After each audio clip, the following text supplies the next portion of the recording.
Wildlife, chapters 10, 11, and 12.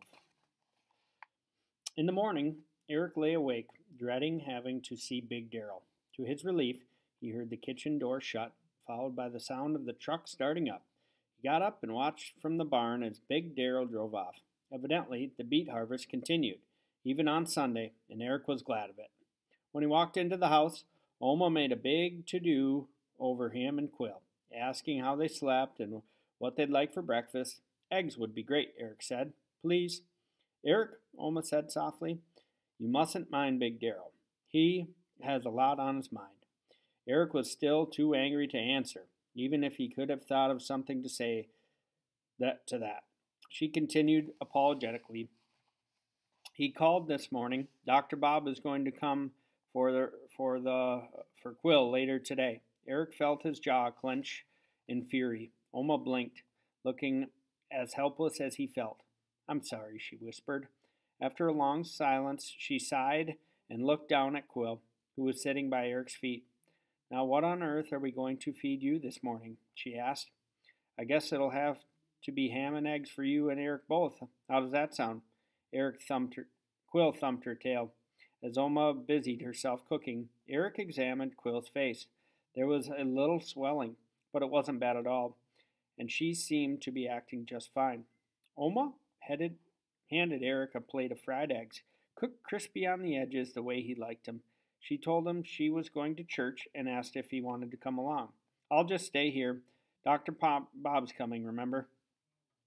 He said bitterly. He reached for his fork and began to eat, barely tasting the food. Oma broke several more eggs over the remaining ham and toast and placed the dish on the floor for Quill. Well, my friend will be coming for me soon, said Oma, so I better get ready. After a moment, she said suddenly, I suppose you think I'm silly not to drive. Eric, surprised, looked up. Her eyes were shiny with tears again as she said, I used to, but I stopped after. She hesitated for a moment, wide-eyed, then plunged ahead. Well, I stopped after we lost Dan. She paused again, then took a deep breath. There, I said it. Eric licked his lips and swallowed uneasily, not knowing what to say. Did your mother tell you about your Uncle Dan? Oma asked. He nodded. Quill, maybe sensing the tension in the room, came over and placed her head in his lap. He stroked her ears as Oma continued. After we got the news about Dan, I had 2 accidents in the car in 1 week. I couldn't even say how they happened. I don't know where my mind was. I haven't trusted myself to drive since then, and now it's been so long, 34 years. I can scarcely believe it. Her voice trailed off. She looked so small right then, and so forlorn. Eric hurried to say, I don't think you're silly, Oma. Thank you, Eric. She smiled wanly and added, I expect Big Darrell does. Eric wanted to tell her he didn't care what Big Darrell thought, but he kept silent. Big Darrell was her husband after all, and Eric kept having the feeling there were things happening that he didn't understand. It felt good to say Dan's name out loud just now, Oma said. I say it all the time in my prayers, of course, but Big Darrell doesn't like me to talk about Dan. Her voice low, she added. He stopped going to church after Dan died. He doesn't pray. He says the God who allowed his son to die is dead to him. She looked at Eric with eyes full of sorrow and whispered, Poor Darrell. This confused Eric even further. Poor Darrell, he thought. Was she crazy? To hide his discomfort, he got up and took his empty plate to the sink to wash it and was relieved when Oma said she was going upstairs to get dressed for church. Eric took Quill outside, unable to sit in that sad kitchen for one more moment. Angrily, he picked up a stick and threw it as hard as he could. Quill chased it, picked it up, ran back to his side, and sat. When Eric held out his hand, she very gently opened her mouth and allowed him to take it. A wave of affection and regret swept through Eric, and he dropped to his knees to hold Quill's smooth ears and put his face to hers. How could he stand to give her up? Oma's friend pulled into the driveway, and Oma came outside dressed for church. There's a coffee hour after the service, she told Eric, and I'm on the cleanup committee afterwards. Then Rosemary and I have more decorating to do for the Harvest Festival, so I'll be gone until, about 2 o'clock or so. Are you sure you'll be all right? I'll be fine, Eric told her. She looked as if she might be about to say more, Then she gave her head a quick little shake and said, "Okay, then, I'll see you after church." She waved as the car pulled away, and Eric waved back half-heartedly, as if to remind him of what they were supposed to be doing. Quill threw the stick for herself by tossing her head to send it flying. Eric could have sworn she grinned at him before she ran after it. It was almost impossible to remain grouchy when Quill was so rambunctious and cheerful, but the reality of Eric's situation was beginning to sink in, hard.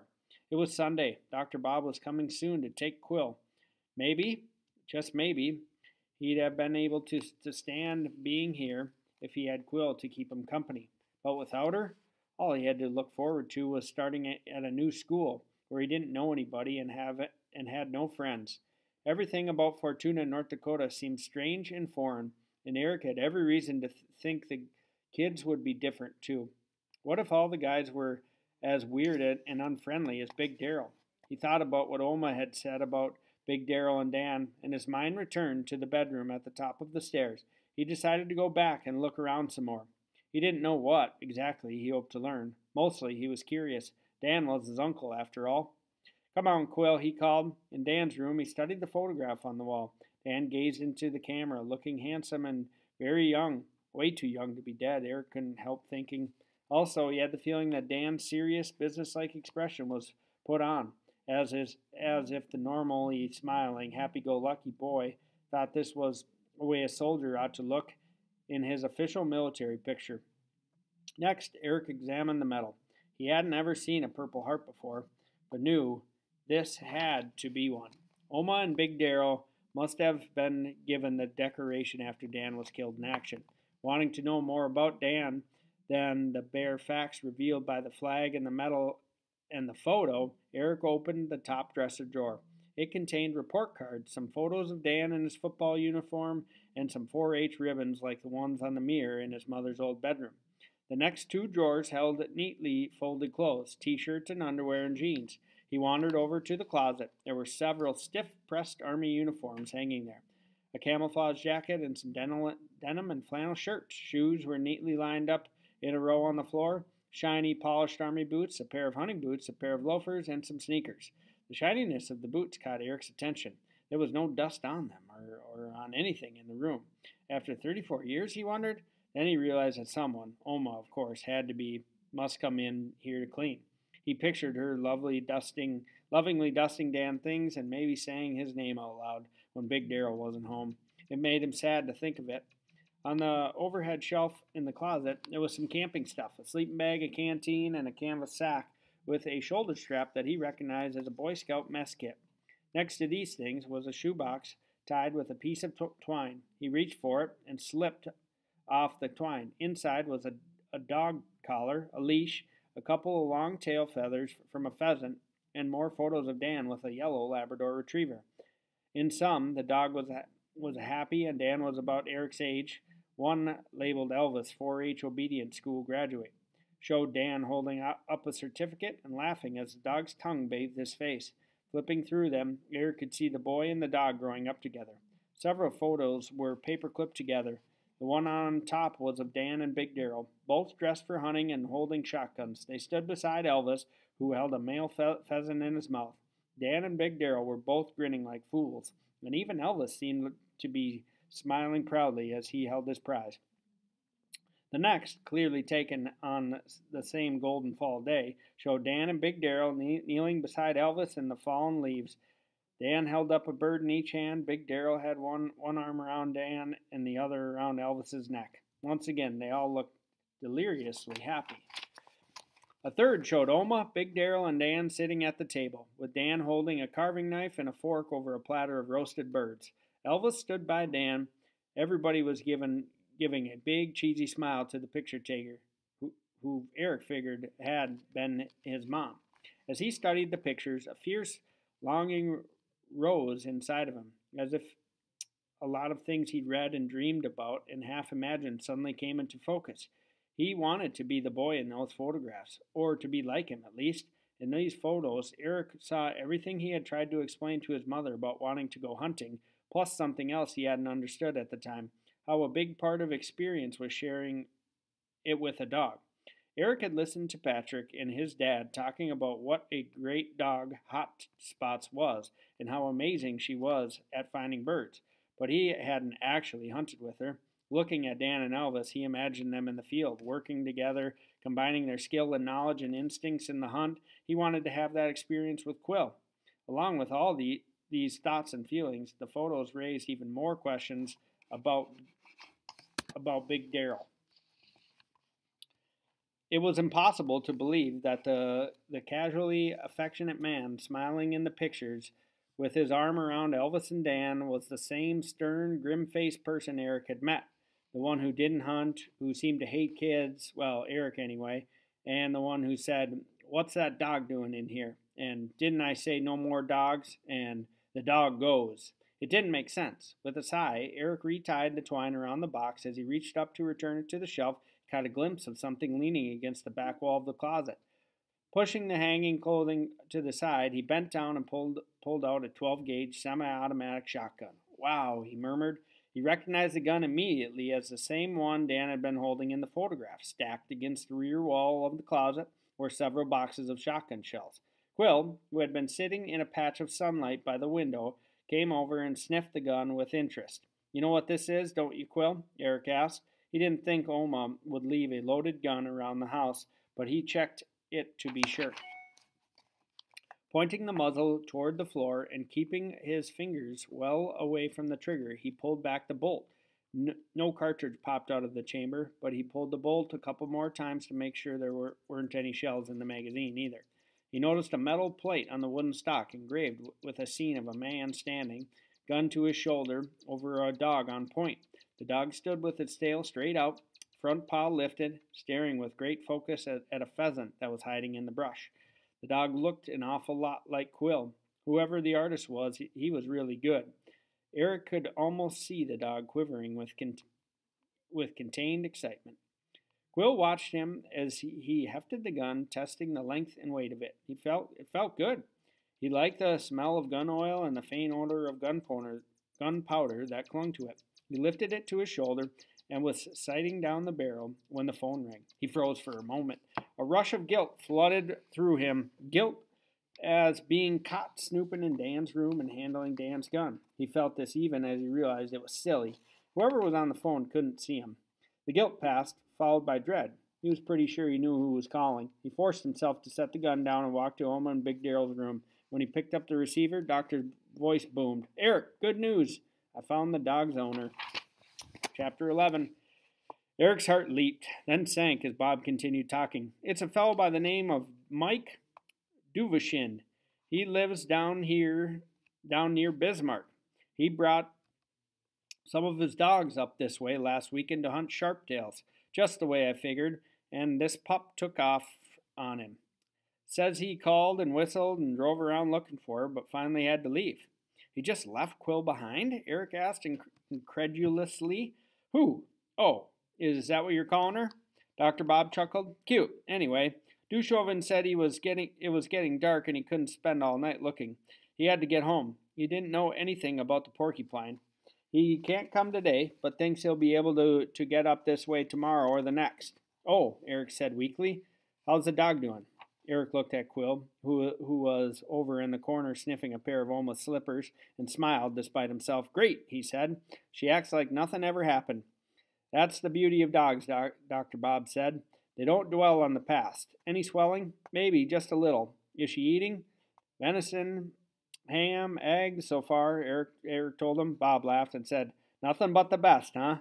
Well, listen, it's no problem for me to keep her until Duvoshin can come for her, but it doesn't look as if I'll be able to get there until maybe 6 o'clock.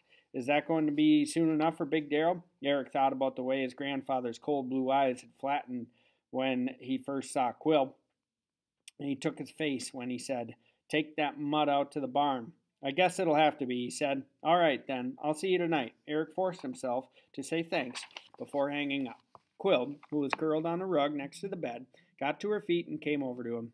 Eric took her head to his hands and then looked into each other's eyes. Dr. Bob's call made it final. Even if, by some miracle, Big Darrell had relented and let Quill stay another night, she was going back to her owner.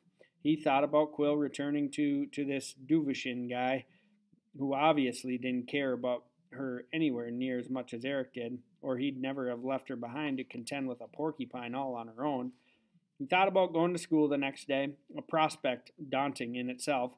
Then he imagined coming home at the end of the day to the sagging, unhappy house. Oma was nice, he had to admit, and he felt how hard she was trying to make him feel at home. But any welcoming warmth she created was blotted out by the dark, ominous presence of Big Darrell. He couldn't stand it, and suddenly a plan came to him. Breathtaking in its perfection and simplicity, he would leave and take Quill with him. He had a shotgun and shells. He had Quill. They would live off the land together. After all, they were in a place where one could hardly swing a dead cat without hitting a pheasant, a place where birds and deer and jackrabbits were more plentiful than human beings. And while the land was empty of people, it was full of places to hide. No one would ever find him if they didn't wish to be found. Big Darrell would be positively thrilled, if Big Darrell was ever actually thrilled about anything, to find them gone. Eric hesitated when he thought about Oma, remembering her pleased expression when he'd hugged her and the feel of her hands on his back when she had hugged him in return. But he was sure that his being there only made her life with Big Darrell harder. He thought of his parents halfway across the world. They're the ones who sent me here and said to make the best of it. That's what I'm doing, he told himself. He glanced at the clock on Oma's bedside table. It was a few minutes before 9. That gave him plenty of time for a good head start in case anyone came looking for him. He thought about what he'd need to take with him. His mother had told him about how crazy and extreme the weather in North Dakota could be. He wasn't 100% sure he believed that. She had gotten badly burned while sunbathing one morning and frostbitten later the same afternoon, or that she used to watch the whitecaps on Oma's bird bath. But he gathered up all his warmest clothes, including rain gear, and stuffed them in his backpack. He added his wallet, but left his cell phone on the dresser. It was useless here. There was no one he wanted to call. He and Quill were going to make it on their own. Kids in Pioneers days didn't have phones. He grabbed his toothbrush from the bathroom and headed back to Dan's room. The shotgun shells went into the pack. Next, he tried the old camping mess kit and the canteen onto the outside of the pack by their straps. From the box, he took Elvis's collar, which he placed around Quill's neck, and the leash, which he used to lash the sleeping bag to the bottom of the pack. He was putting on the camouflage jacket when Dan's hunting boots caught his eye. They looked sturdier than his own hiking boots, so he decided to try them on. They were a little roomy, but not bad at all when he put on 2 pairs of thick wool socks from Dan's drawer. He picked up the gun, closed the closet door, and surveyed the room. There was no obvious sign that he'd been here. Oma and Big Darrell would have to come in and look in the closet, notice anything was missing. And somehow he doubted they would suspect right away that he'd been in Dan's room. Carefully, he closed the door behind him and went downstairs, Quill at his heels. In the kitchen, he gathered a big box of matches, which he put in a plastic baggie, and a couple of larger plastic bags for keeping his gear dry in case of rain. Opening cabinets and pulling out drawers, he looked for other things he might need and found a Swiss Army knife and another larger knife. He and Quill would hunt for their food, of course, but just to be on the safe side, he raided the refrigerator for some cheese, a package of bologna, and 2 apples. From the pantry, he took a pack of cookies, the remains of a loaf of bread, a nearly full jar of peanut butter, and a box of crackers. Then he filled the canteen with water. Looking around the kitchen, he couldn't think of anything he was forgetting. His eyes fell on the notepad and pen sitting by the telephone. He imagined Oma coming home from church and to find him gone. He remembered her saying to Bob, "I can't have anything happen to Eric. He's my daughter's Darlene's boy, you know." On the notepad he wrote, "Dear Oma, Quill and I went for a walk, so I packed a lunch. Dr. Bob is coming for her around 6. He read it over. It implied, without actually saying, that he and Quill planned to be back in time to meet Dr. Bob. Nothing he'd written was an outright lie. He and Quill were going for a walk. He just hoped that the note would buy them some extra time. He signed it, Your grandson, Eric. Hoisting his pack onto his back, he called to Quill. Together they headed out into the wide, windy prairie. Chapter 12. The sun shone brightly in the cloudless sky, and Eric shaded his eyes against the glare as he looked around at the miles of unpopulated countryside stretching as far as he could see. A feeling of exhilaration rose in him. From this moment on, he realized every decision was his to make. Not only that, these were going to be real decisions, important ones, having to do with staying alive. He had one simple job, he had told himself, to live off the land. The challenge quickened his blood. First decision, which way to go? He adjusted the pack on his back, shouldered the shotgun, and called to Quill, who seemed to have caught the scent of his excitement and was racing happily across the driveway toward the road. When she returned, he explained to her that they would be staying away from roads, crossing them only when necessary and when they were certain they wouldn't be seen. This wasn't nearly as difficult as it would have been back home, because the roads out here were few and far between. He'd noticed that, for the most part, they ran north to south and east to west, dividing the land into huge blocks that were several miles long on every side. That made a lot of space in which a boy and a dog could disappear. Also, in those wide open spaces, he could see or hear a car coming miles before it got close enough to worry about. First, he decided, they would head for the cover of the line of trees he had spotted the night he arrived. From the car, the land had appeared flat and empty to him, but now, as he moved across it on foot, it told a different story. There were subtle dips and gentle mounds in the earth and places where the rain had washed deep ditches. There were low spots where cattails and brush grew around the edges of little ponds called potholes. At home, that meant a hole in the road and caused the car to lurch as his father to say bad words. But his mom had told him about prairie potholes, which were rounded depressions in the earth that had been left behind by glaciers. Nowadays, they held rainwater and snowmelt. Some of them were the size of a backyard swimming pool, others as far across as a football field. There were patches of scrubby trees and small stands of woods and gullies and ravines. There were odd objects people had left behind, rusty farm implements, an old watering trough, a foundation of a building long gone, a pile of rocks cleared from the field. Eric noted with satisfaction that all of these provided cover for where he and Quill could hide, if need be. He imagined that pheasant and deer hid in those same kinds of places. Eric was also pleased to see that Quill, with her mottled coat, blended in with the rocks and dirt and grass, and he congratulated himself on his own clothing, faded jeans, a gray t-shirt, Dan's camo jacket, and his own favorite camo-printed baseball cap. When they reached the trees, he turned to the south. He didn't have a compass, but he'd noticed where the sun had come up the past 2 mornings and where it had set, so he knew which way was south. He figured they'd move carefully, far from the eyes of anyone driving on the road, and used the first day to put as much distance as they could between themselves and his grandpa's farmhouse.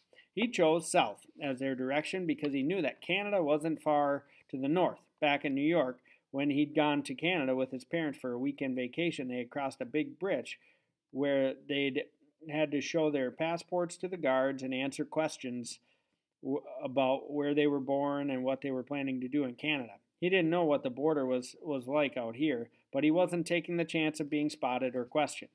When Eric looked back, his grandparents' house was already no more than a speck in the distance. A V of geese flew high overhead, honking urgently to one another, reminding Eric of the question framed in the picture his mother had drawn.